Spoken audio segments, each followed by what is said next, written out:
રજૂ કરીશ. રાણી લક્ષ્મીબાઈનો જન્મ 19 નવેમ્બર 1835માં કાશીમાં એક બ્રાહ્મણ પરિવારમાં થયો હતો. તેમના પિતાનું નામ ગૌરવ પ્રતાપે અને તેમની માતાનું નામ ભાગીરથીબાઈ હતું. રાણી લક્ષ્મીબાઈનું બાળપણનું નામ માણિકર્ણિકા હતું અને બધા તેમને લાડથી મનુ કહેતા હતા. રાણી લક્ષ્મી બાળપણની વિશિષ્ટ પ્રતિભા ધરાવતા હતા.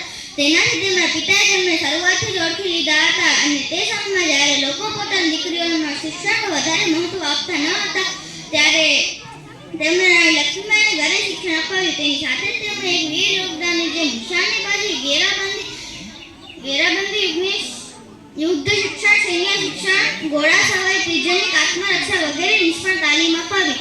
ઘોડાસવારી અને અસ્ત્ર-શસ્ત્ર ચલાવવાની રાણી લક્ષ્મીબાઈ બાળપણથી જ પ્રિય રમતો હતી.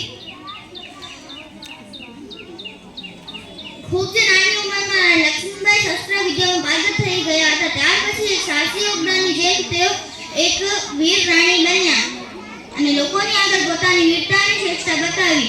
રાણી લક્ષ્મીબાઈના લગ્ન 1842માં ગંગાધર રાવની સાથે થયા હતા. ગંગાધર રાવ ઝાંસીના રાજા હતા. 1851માં તેમને ત્યાં એક પુત્ર થયો, પરંતુ 4 મહિના પછી એ બાળકનું મૃત્યુ થયું. ગંગાધર રાવ તે સહન કરી શક્યા નહીં.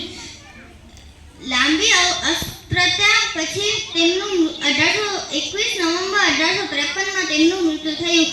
ઝાંસી 1857માં સંગ્રામમાં મુખ્ય કેન્દ્ર બની ગયો હતો. રાણી લક્ષ્મીબાઈ ઝાંસીની સુરક્ષા વધારવા માટે શરૂઆત કરી દીધી હતી